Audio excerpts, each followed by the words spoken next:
Paulo de Tarso. O apóstolo Paulo, sem dúvida, é um dos personagens bíblicos mais conhecido por todos os cristãos.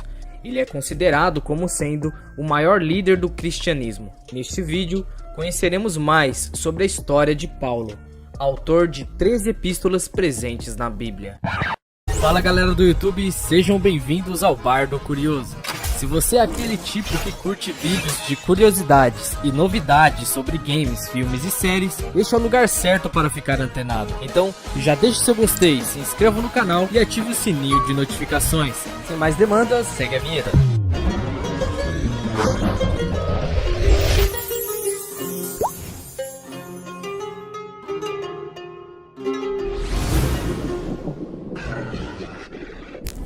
Biografia do apóstolo Paulo.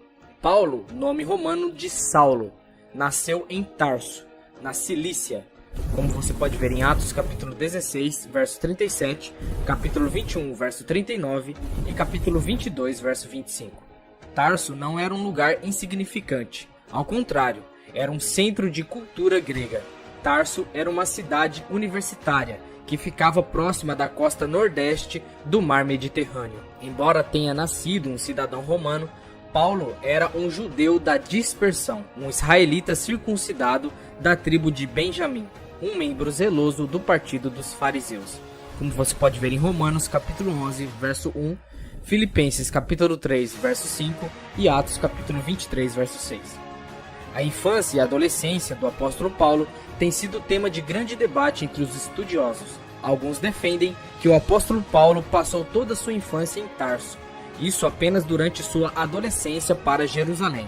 Outros defendem que Paulo foi para Jerusalém ainda bem pequeno. Nesse caso, ele teria passado sua infância longe de Tarso. Na verdade, desde seu nascimento até seu aparecimento em Jerusalém como perseguidor dos cristãos, conforme os relatos do livro Atos dos Apóstolos, há pouca informação sobre a vida do apóstolo Paulo. Embora não se saiba ao certo com quantos anos Paulo saiu de Tarso, sabe-se com certeza que ele foi educado em Jerusalém, sob o ensino do renomado doutor da lei, Gamaliel, neto de Hilel. Paulo conhecia profundamente a cultura grega, ele também falava o aramaico. Ele era herdeiro da tradição do farisaísmo, estrito observador da lei e mais avançado no judaísmo do que seus contemporâneos, como você pode ver em Gálatas capítulo 1, verso 14 e Filipenses capítulo 3, versos 5 e 6. Considerando todos estes aspectos, pode-se afirmar que a sua família possuía alguns recursos e desfrutava de posição proeminente na sociedade. O apóstolo Paulo possuía cidadania romana. Sobre isso, ele próprio afirma ser cidadão romano de nascimento, como você pode ver em Atos capítulo 22, verso 28.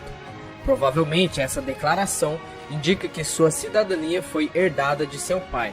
Estima-se que naquele tempo, pelo menos 2/3 da população do Império Romano não possuía cidadania romana. Não se sabe ao certo como o pai do apóstolo Paulo conseguiu tal cidadania. Algumas pessoas importantes e abastadas conseguiam comprar a cidadania. Conseguiam tal cidadania ao prestar algo relevante ao governo romano. A cidadania romana concedia alguns privilégios, dentre os quais podemos citar: primeiro, a garantia do julgamento perante César, se exigido nos casos de acusação. Segundo, imunidade legal dos açoites antes da condenação. E terceiro, não podia ser submetido à crucificação, a pior forma de pena de morte da época. Paulo de Tarso, o perseguidor. O livro de Atos dos Apóstolos informa que quando Estevão foi apedrejado, suas vestes foram depositadas aos pés de Paulo de Tarso, como você pode ver em Atos capítulo 7, verso 58. Após esse episódio da morte de Estevão, Paulo de Tarso assumiu uma posição importante na perseguição aos cristãos. Ele recebeu autoridade oficial para liderar as perseguições. Além disso, na qualidade de membro do concílio do Sinédrio, ele dava o seu voto a favor da morte aos cristãos, como você pode ver em Atos capítulo 26, verso 10. O próprio Paulo afirma que respirava ameaça e morte contra os discípulos do Senhor, como você pode ver em Atos capítulo 9, verso 1. Além de deflagrar a perseguição em Jerusalém, Ele ainda solicitou cartas ao sumo sacerdote para as sinagogas em Damasco. Seu objetivo era levar preso para Jerusalém qualquer um que fosse seguidor de Cristo, tanto homem quanto mulher, como você pode ver em Atos capítulo 9, verso 2. Paulo perseguia e assolava as igrejas de Deus, como você pode ver em Gálatas capítulo 1, verso 13. Ele fazia isso acreditando que estava servindo a Deus e preservando a pureza da lei. A conversão de Paulo de Tarso. As narrativas do livro de Atos e as notas do próprio apóstolo Paulo em suas epístolas sugerem uma súbita conversão. Entretanto, alguns intérpretes defendem que algumas experiências ao longo de sua vida devem tê-lo preparado previamente para aquele momento.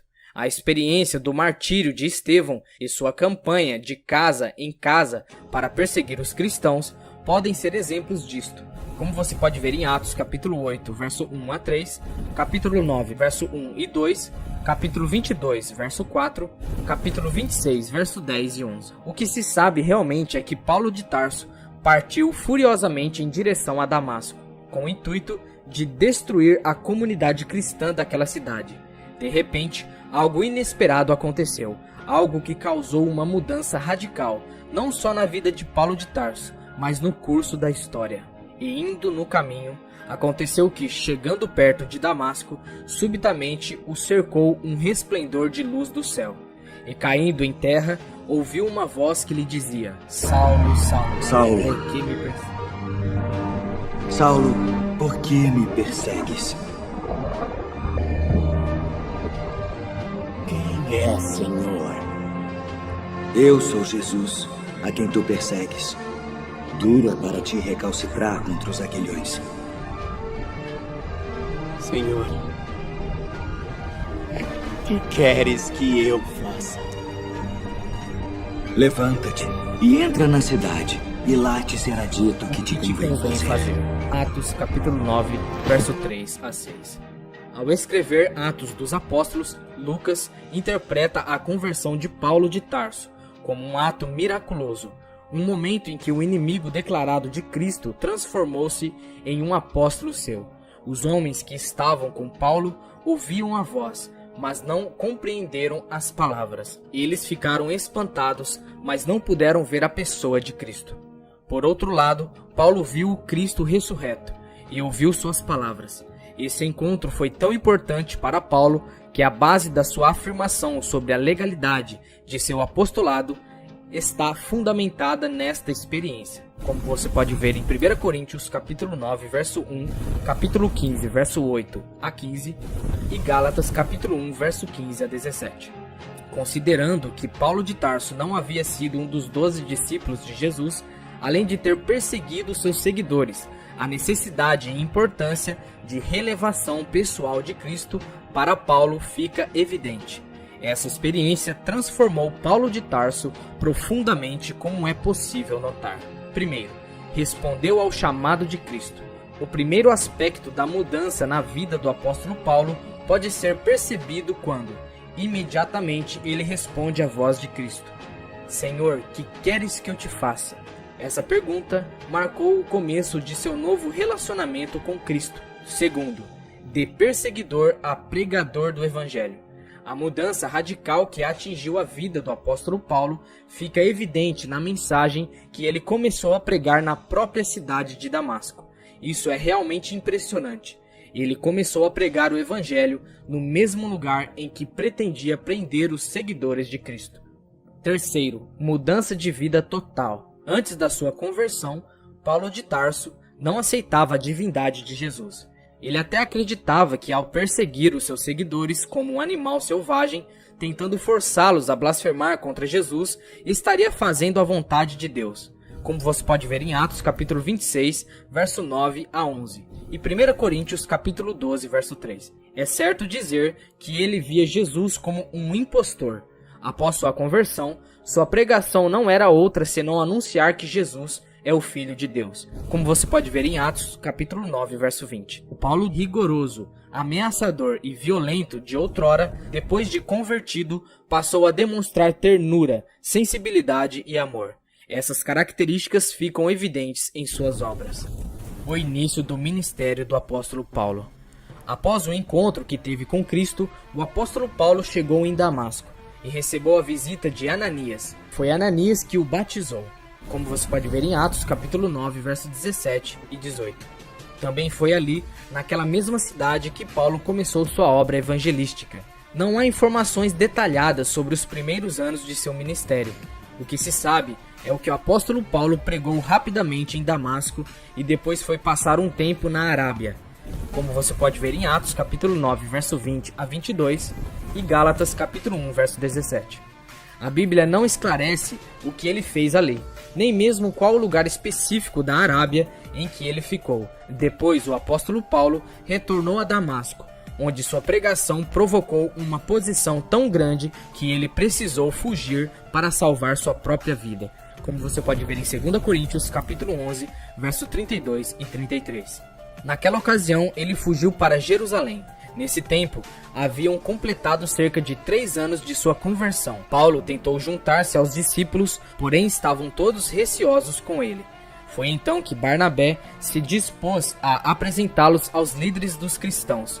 Entretanto, seu período em Jerusalém foi muito rápido, pois novamente os judeus procuravam assassiná-lo.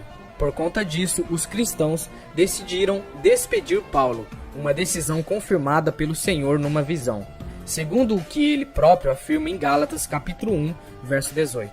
Ele ficou somente 15 dias com Pedro.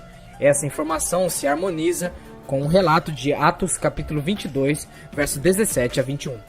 Paulo acabou deixando Jerusalém antes que pudesse se encontrar com os demais apóstolos, e também antes de se tornar conhecido pessoalmente pelas igrejas da Judéia.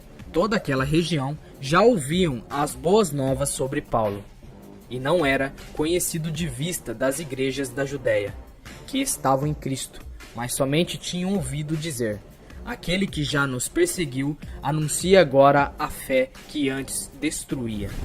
O silêncio em Tarso e o trabalho em Antioquia.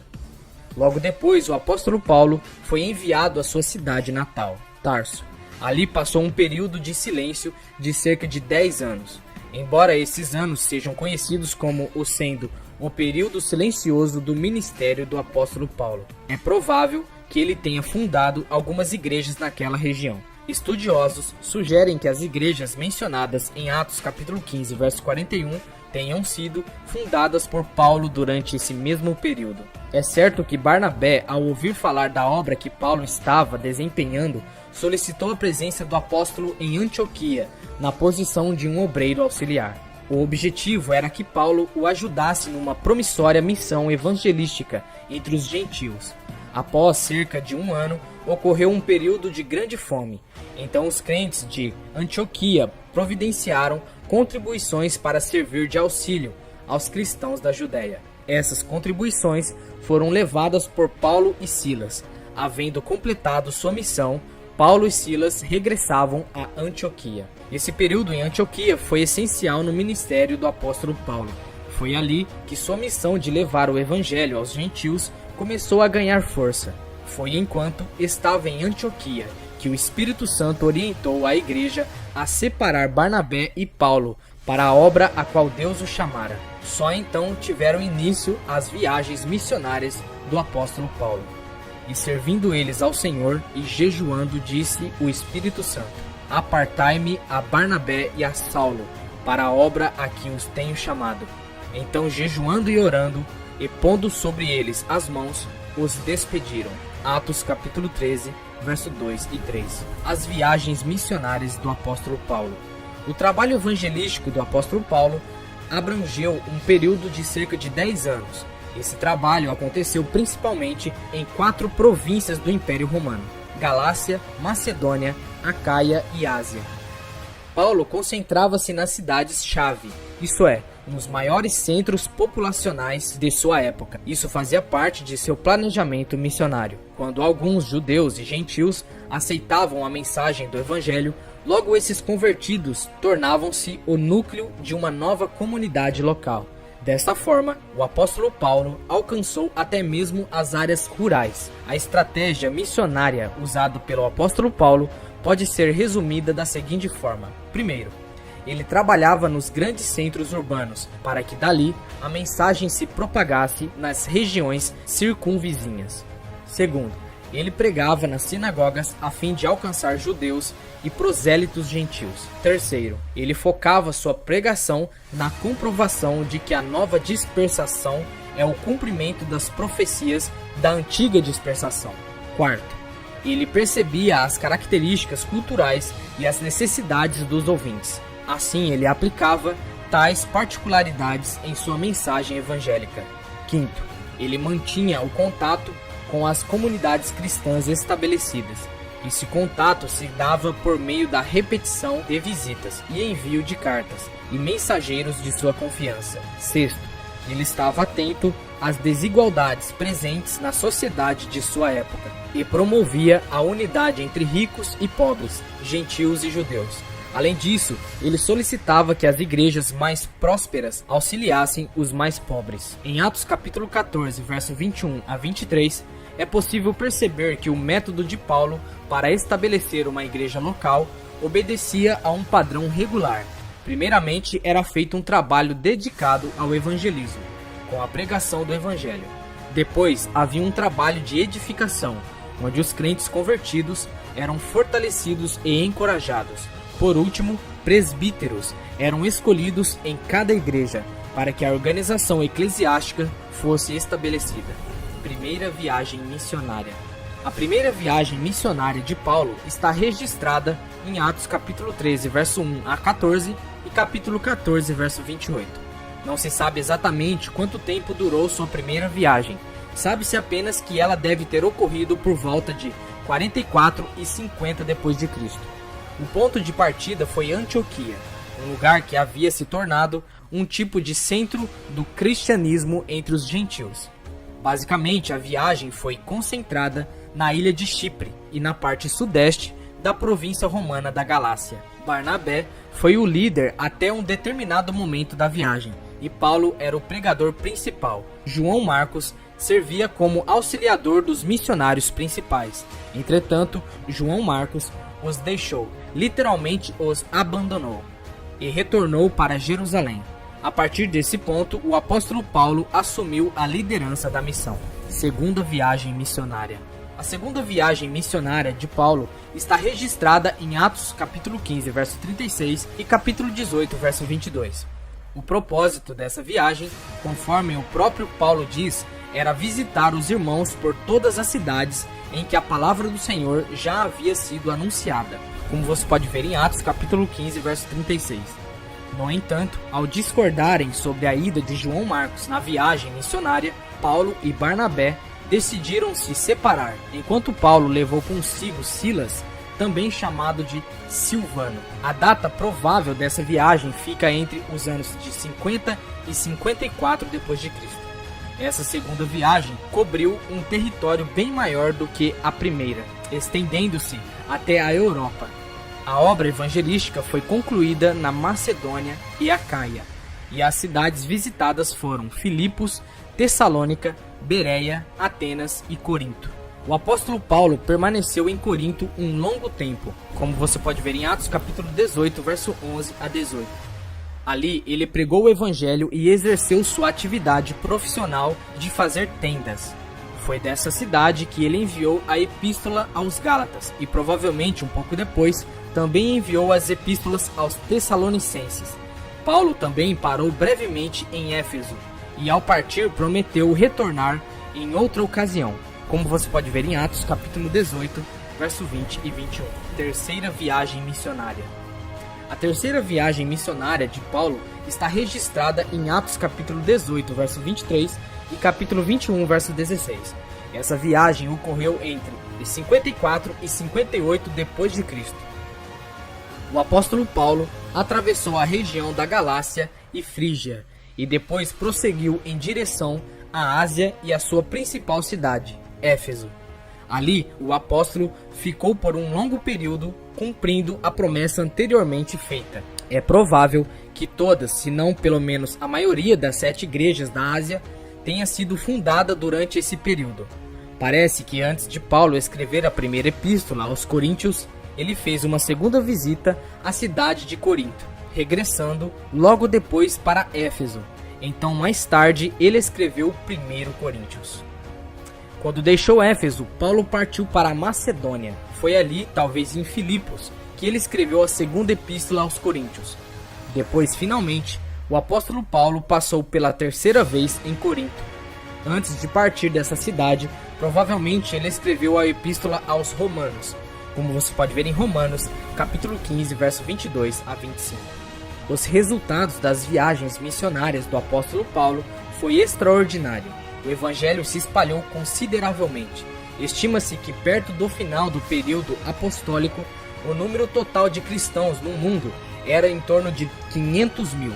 Apesar de esse resultado ter sido fruto de um árduo trabalho que envolveu um enorme número de pessoas conhecidas e anônimas, o obreiro que mais se destacou nessa missão certamente foi o apóstolo Paulo. O debate do apóstolo Paulo com Pedro. Em um determinado momento, devido ao crescente número de gentios na igreja, questões a respeito da lei e dos costumes judaicos surgiram entre os cristãos.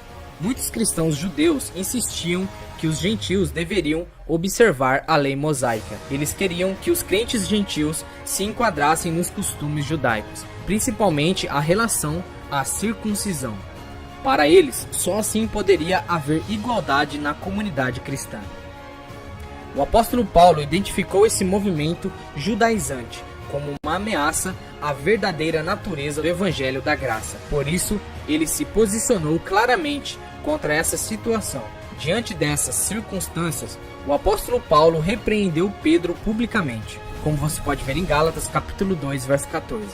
Pedro havia se separado de alguns crentes gentios, a fim de evitar problemas com certos cristãos judaizantes. Esse também foi o pano de fundo que levou o apóstolo Paulo a escrever uma epístola de advertência aos Gálatas. Nessa epístola, ele apresenta com grande ênfase o tema da salvação pela graça mediante a fé. Podemos dizer que esse acontecimento foi a primeira crise teológica da igreja. Para que o problema fosse solucionado, Paulo e Barnabé foram enviados a uma conferência com os apóstolos e anciãos em Jerusalém. O concílio decidiu que, de forma geral, os gentios que se convertessem não estavam sob a obrigação de observar os costumes judaicos, prisões e morte do apóstolo Paulo. Existe muita discussão em relação ao número de prisões que o apóstolo Paulo sofreu. Essa discussão se dá principalmente pelo fato de que o livro de Atos não descreve toda a história de apóstolo Paulo. Além disso, provavelmente, o apóstolo Paulo foi preso algumas vezes por um período muito curto de tempo, como por exemplo em Filipos, como você pode ver em Atos capítulo 16, verso 23. Ao falar sobre as suas próprias prisões, o apóstolo Paulo escreve o seguinte: são ministros de Cristo? Falo como fora de mim, eu ainda mais, em trabalhos muito mais, em açoites mais do que eles, em prisões muito mais, em perigo de morte muitas vezes, como você pode ver em 2 Coríntios capítulo 11, verso 23. Considerando apenas as principais prisões do apóstolo Paulo, sabe-se que ele foi preso em Jerusalém, como você pode ver em Atos capítulo 21. E para impedir que fosse linchado, ele foi transferido para Casareia. Nessa cidade, Félix, o governador romano, deixou o apóstolo Paulo na prisão por 2 anos, como você pode ver em Atos capítulo 23, verso 26. Festo, sucessor de Félix, sinalizou que poderia entregar Paulo aos judeus, para que por eles fosse julgado. Como Paulo sabia que o resultado do julgamento seria totalmente desfavorável à sua pessoa, então na qualidade de cidadão romano, ele apelou para César, depois de um discurso perante o rei Agripa e Berenice. O apóstolo Paulo foi enviado sob escolta para Roma. Após uma terrível tempestade, o navio a qual ele estava naufragou, e ele foi nadando até uma ilha chamada Malta, e passou o inverno ali. Finalmente, o apóstolo Paulo chegou a Roma na primavera. Na capital do império, ele passou 2 anos em prisão domiciliar. Apesar disso, ele tinha total liberdade para ensinar sobre o evangelho, como você pode ver em Atos capítulo 28, verso 31. É exatamente nesse ponto que termina a história descrita no livro de Atos dos Apóstolos. O restante da vida de Paulo precisa ser contado utilizando-se os registros de outras fontes. Por isso, as únicas informações adicionais que encontramos no Novo Testamento sobre a biografia do apóstolo Paulo parte das epístolas pastorais. Essas epístolas parecem sugerir que o apóstolo Paulo foi solto depois dessa primeira prisão em Roma relatada em Atos, por volta de 63 d.C., como você pode ver em 2 Timóteo capítulo 4, verso 16 e 17. Após ser solto, ele teria visitado a área do mar Egeu e viajado até a Espanha, o martírio em Roma. Depois, novamente, Paulo foi aprisionado em Roma. Dessa última vez, ele acabou executado pelas mãos de Nero, por volta de 67 e 68 d.C.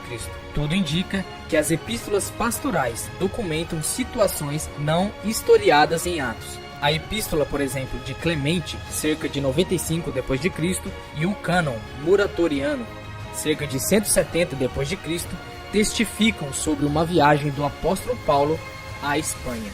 A tradição cristã conta que a morte do apóstolo Paulo ocorreu junto à estrada de Ostia, fora da cidade de Roma. Ele teria sido decapitado. Talvez o texto que mais defina a biografia do apóstolo Paulo seja exatamente esse: combati o bom combate, Combati o bom combate. acabei a carreira, Acabei a carreira. Guardei a fé. Desde agora a coroa da justiça me está guardada, a qual o Senhor, justo juiz, me dará naquele dia. E não somente a mim, mas a todos, mas também a todos os que amarem a mas sua também vida. a todos os que amarem a sua vida. 2 Timóteo capítulo 4, versos 7 e 8. E por fim, meus amados, estas foram as epístolas escritas pelo apóstolo Paulo: Romanos, 1 Coríntios, 2 Coríntios, Gálatas, Efésios, Filipenses, Colossenses, 1 a Tessalonicenses, 2 a Tessalonicenses, 1 Timóteo, 2 Timóteo, Tito, Filemão. Se você gostou desse vídeo, deixe aquele like, se inscreva no canal e ative o sininho de notificações. Aqui foi o Bardo Curioso, até o próximo vídeo.